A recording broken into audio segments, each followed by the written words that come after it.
스페인에 한번 가기는 가야 했다. 사흘째 국경을 넘는 꿈이 되풀이되었다.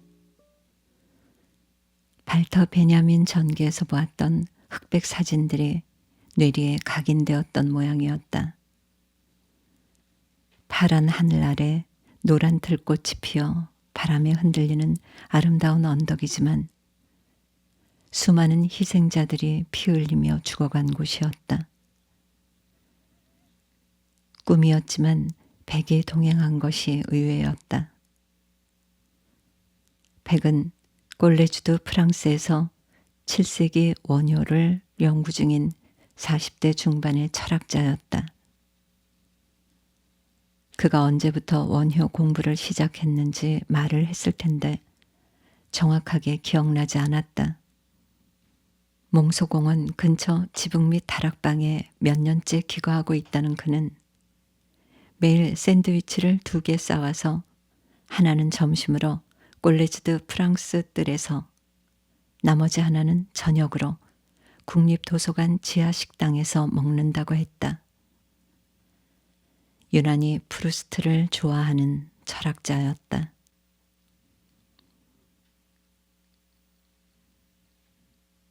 백을 마지막으로 만난 것은 한 달 전 아그베나무 아래 벤치에서였다. 꽃이 피기 전이었다. 나는 기다리는 전화를 받기 위해 잠깐 뜰로 나갔고 그는 벤치에 앉아 샌드위치로 늦은 점심을 먹고 있었다. 그날은 내가 프루스트가 유년 시절을 보낸 일리에 콩브레에 다녀온 다음 날이었다. 나는 가지마다 싹을 틔우고 있는 아그베나무와 그 옆 하늘을 향해 거침없이 서 있는 사이프러스 나무를 바라보았다. 일리의 콩브레 이야기는 꺼내지 않았다. 어릴 적 프루스트가 뛰어놀던 정원과 마을 한가운데 있는 작은 성당 이야기, 심지어 그 성당 주교님의 뒤를 따라 정탑까지 올라가 마을 전체를 내려다본 이야기를 해주면 백은 눈을 휘둥그렇게 뜨고는 먹는 것을 소홀히 한 채 말하고 싶어 못 견딜 것이었다. 나는 프루스트 대신 카페테리아에 가서 커피 2잔을 사와서 한 잔을 그에게 건네주었다. 이상하게도 백에게는 사람을 끄는 신비로운 힘이 있었다. 어디든 백이 나타나면 금세 사람들이 그를 중심으로 모여들었다. 작고 왜소한 체구였으나 그의 목소리는 쩌렁쩌렁 울렸다. 누군가와 오래 마주 앉아 있는 것을 힘들어하는 나 같은 사람에게는 좋은 징조였다. 백과 대화를 나누고 있을 때는 어김없이 사람들이 하나둘 다가오기 때문에 그 틈에 슬그머니 자리에서 일어날 수 있었다. 그와 그들 사이에서 벗어나면서 슬쩍 뒤돌아보면 백은 마치 스포트라이트를 받고 있는 무대 위의 배우 같았다.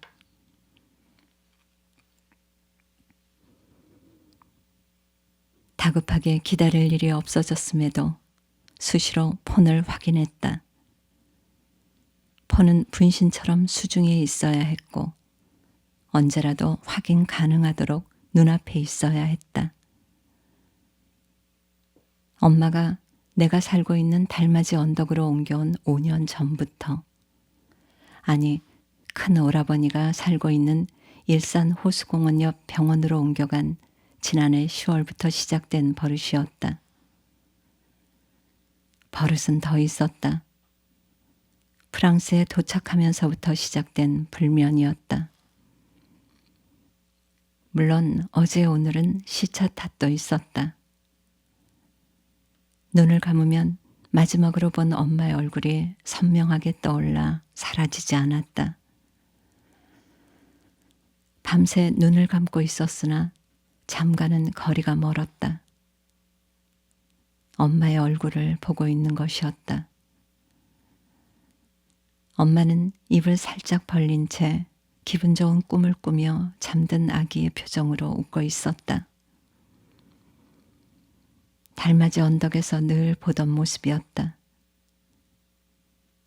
너무 귀엽고 사랑스러운 나머지 두 손으로 엄마의 얼굴을 감쌌다.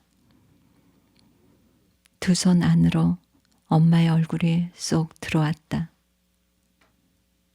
지난 5년 동안 어루만지던 얼굴이었으나 차갑게 굳어 있어서 그런지 낯설었다. 엄마의 얼굴을 감싸고 놓지 않자 큰 오라버니가 이제 그만 하고 작지만 단호하게 말하며 내 팔을 잡았다. 경주 언니가 눈물을 훔쳤다. 조카들이 훌쩍거렸다. 오빠들은 말없이 서 있었다. 나는 눈물을 흘리지 않았다. 오후 5시 이후에는 주로 골목들에서 시간을 보냈다. 옛 아방가르드 극장들은 대개 좁고 짧은 골목 끝 또는 막다른 골목에 은신처처럼 박혀 있거나 사라지고 없었다.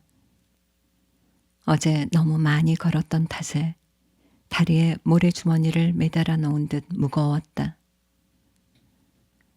마음 같아서는 라스파이유 거리 38번지로 다시 가서 확인하고 싶었다. 파리는 옛것을 쉽게 버리거나 바꾸지 않는 사람들이 살고 있는 곳이었다.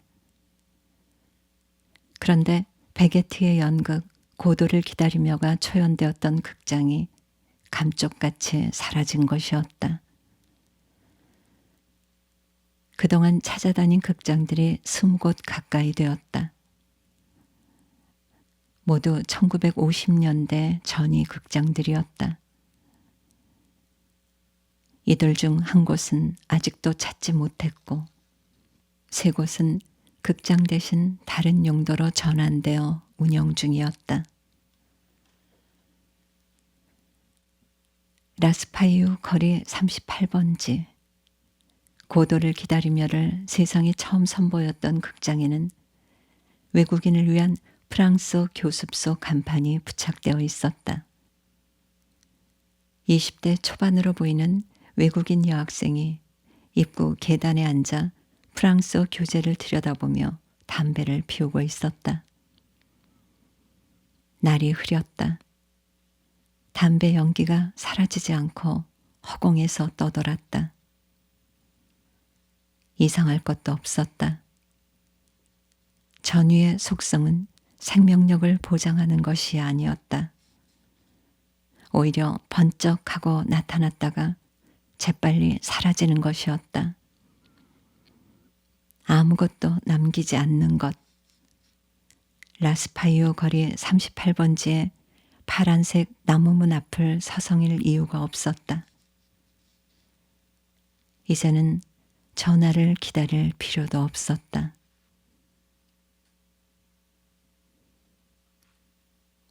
라스파이유 거리를 따라 발자크 석상이 서 있는 바뱅 교차로 쪽으로 걸어갈 때 종소리가 울리기 시작했다. 저녁 미사를 알리는 종소리였다. 이 도시에서 내가 제일 좋아하는 순간이었다. 종소리가 느닷없이 한 번, 다시 한 번, 그것을 신호로 여기저기에서 한 번, 2번, 연이어 댕댕댕댕 울렸다. 크고 작고 여리고 웅장하고 길고 짧고 단단하고 투명한 종소리들이 허공에 소용돌이치며 도시와 나를 에워싸며 꼼짝 못하게 했다. 나는 걸음을 멈추고 종소리의 방향을 알아맞혀 보려고 귀를 왼쪽과 오른쪽으로 기울여 보기도 하고 정면으로 두 귀를 고추 세워 보곤 했다. 내가 서 있는 지점에 따라 왼쪽에서 들리는 종소리가 생 슐피스 교회의 것으로 뒤늦게 깨닫는 때가 있고 정면으로 허공을 뒤흔들며 울리는 종소리가 노트르담 대성당의 것으로 단숨에 단정할 때가 있고, 오른쪽으로 들리는 종소리가 생제르맹 데프레 교회의 것으로 저절로 느껴질 때가 있었다. 그곳이 어디든 종소리가 들리기 시작하면 성당을 찾아 걸음을 재촉하곤 했다. 그러다가 결국 성당에 도착하면 종소리는 끝나 있었다. 그것은 일종의 추종이었다. 본능이나 기질에서 우러나오는 무조건적인 것이었다. 종소리가 귀에 닿는 순간 흘러가듯 내 몸은 그것을 향해 다른 박질을 치곤 했다. 그리고 그것은 내가 어릴 적 엄마와 관계된 동작을 연상시켰다. 엄마가 외출했다가 돌아오거나 학부모 모임으로 학교에 올 때, 또는 하굣길에 정류장으로 나를 마중 나와 있을 때, 저만치 서 있거나 교문으로 걸어오는 엄마를 발견하는 순간 내 몸은 쏠려가듯 엄마를 향해 다른 박질 쳐 가곤 했다. 엄마를 향한 다른 박질은 유년기를 벗어나서도 변하지 않았다. 그런데 종소리가 들려도 꼼짝할 수 없었던 순간이 있기도 했다. 4월 초 파리 도서전에 갔다가 스마트폰을 잃어버렸을 때였다. 삶이 암전되어 버린 듯 모든 것이 마비되어 버렸다. 기다리는 상태로 살면서 스마트폰은 분신처럼 나와 함께 움직였다. 그것이 눈에 보이지 않으면 불안해서 견딜 수 없었다. 외출을 하다가, 심지어 화장실에 가다가도 챙기지 않아 되돌아온 적이 한두 번이 아니다. 1분이라도 그것이 수중에 없는 사이 무슨 일이 일어날지 모른다는 극도의 초조감에 시달렸다.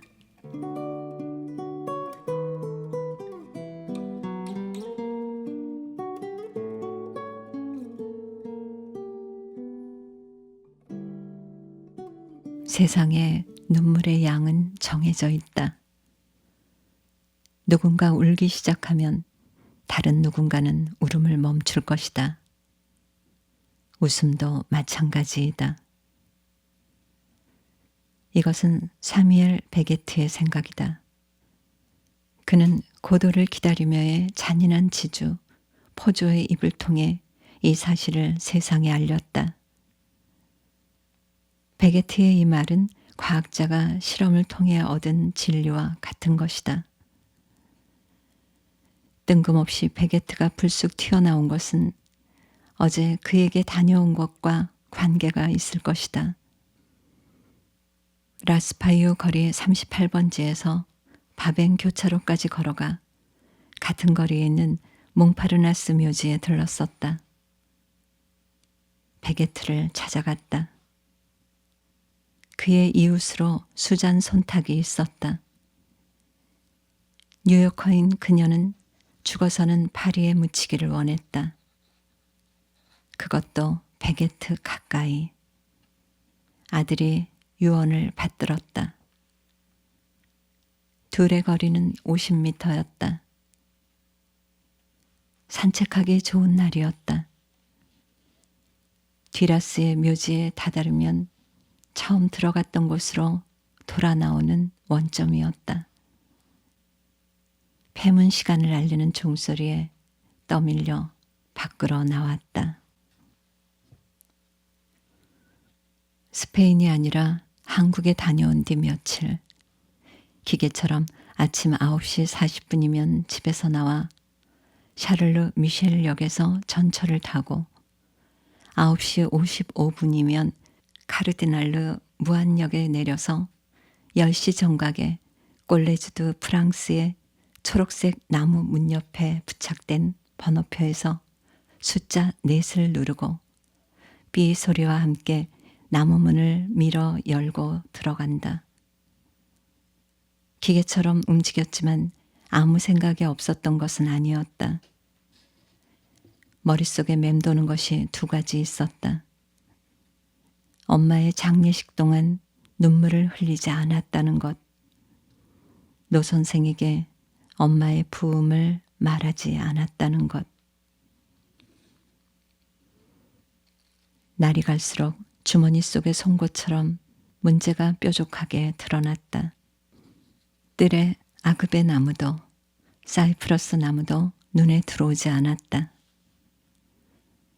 언덕을 내려가 류테스 근처 액골 거리와 쥐씨의 거리를 왔다 갔다 했다.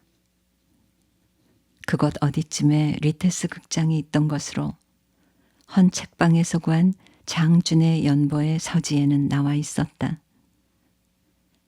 연구소와 가까워 생각날 때마다 달려내려가 연세 지긋한 동네 어른들에게도 묻고 모퉁이 카페 종업원에게도 물어보았다. 하나같이 고개를 저었다. 류테스 극장은 도둑시인 장준애가 흑인들이라는 전위 연극을 무대에 처음 올렸던 곳이다. 그동안 찾아다닌 아방가르드 극장들에서 제일 종적이 묘연했다. 아무리 프랑스라곤 하지만 백인 중심 사회에서 흑인들이 백인에게 제외의 형식으로 벌이는 복수국을 기분 좋게 기를 수는 없었을 것이다. 장준애의 대표 연극은 하녀들이었고 흑인들 공연은 나도 본 적이 없었다.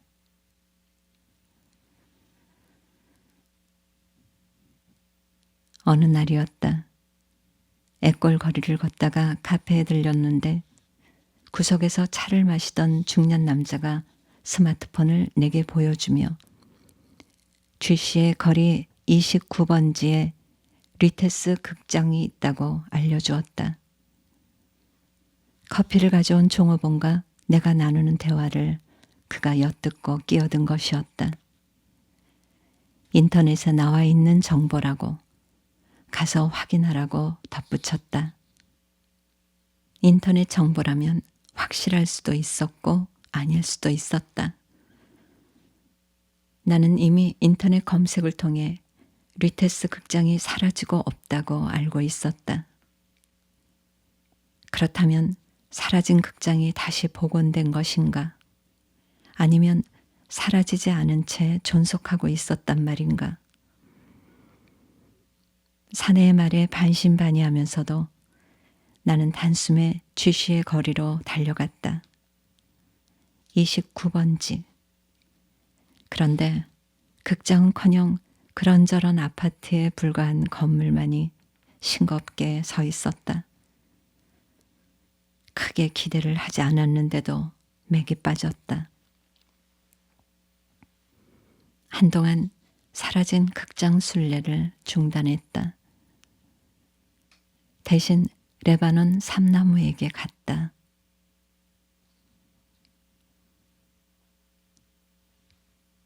사람이 무엇을 기다릴 때 내용은 대개 희망 쪽이다. 그러나 오동나무 꽃이 필 때 나에게 찾아온 기다림은 희망과는 거리가 멀었다. 일상에서 가장 잔인한 것은 그것이 누구의 것이든 죽음을 기다리는 상태에 놓여 있는 것이다. 엄마가 위중해졌다는 기별과 동시에 나는 대기 상태에 놓였다. 기다림으로 패닉 상태에 이르면 언덕을 내려와 식물원으로 내달렸다. 레바논 삼나무에게 가는 것이었다. 나무는 두 팔로 안을 수 없을 만큼 거대했다. 그 자리에서 400년 이상을 살아온 고목이었다. 400년이라는 시간을 나는 헤아릴 수 없었다. 헤아릴 수 없다는 사실이 나를 편안하게 했다. 나는 레바논 삼나무의 삶에서 추억할 아무것도 가지고 있지 않았다. 나는 고목에 등을 기대고 앉아 흘러가는 구름을 바라보았다. 엄마에 대한 어떤 생각도 하지 않았다. 좋은 추억도 나쁜 기억도 감쪽같이 삭제된 듯 아무것도 떠오르지 않았다. 그 사이 식물원의 봄꽃들이 꽃망울을 터뜨렸고 급기야 오동나무 보라색 꽃이 활짝 피었다. 문제는 눈물 때문이 아니었다. 그런 것이 아니었다. 생각해보면 나는 지난 몇 년간 매일 엄마의 부음을 생각했다. 최초로 엄마의 부음을 생각해야 했을 때 눈물에 둑이 터진 듯 시도 때도 없이 눈물이 흘렀다. 그날 이후 엄마의 부음을 생각하는 것은 사랑하는 사람의 생일이나 기념일을 생각하는 것처럼 특별한 일상이 되었다. 엄마의 부음을 생각하며 엄마와 눈을 맞추고 손을 잡고 뺨에 입을 맞추고 편안히 잠드시라 귀에 노래를 속삭여 주었다. 몇 번은 진짜 부음을 준비해야 하는 긴박한 순간까지 갔었다. 헤아릴 수 없이 많은 엄마의 부음이 내 가슴을 지나갔고 나는 어느 경우에도 눈물 따위 흘리지 않게 되었다.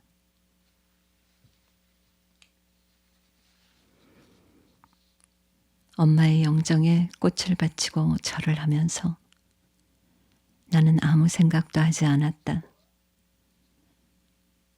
곱게 화장한 엄마의 얼굴을 두 손으로 감싸고 있을 때에도 나는 한마디 말도 하지 않았다. 사흘 동안 엄마는 절차에 따라 낯설게 변해갔다. 엄마가 항아리 속에서 새로운 삶을 시작하기까지 남모르는 사람들이 매번 그것이 엄마가 맞는지 확인시켜 주었다. 대답을 하면서도 나는 엄마가 엄마인지 알 수 없었다. 엄마를 이름 모를 상기슬기에 두고 도시로 돌아올 때 나는 울 뻔했다. 그러나 나는 눈물을 흘리지 않았다. 엄마는 내가 모르는 사람이었다.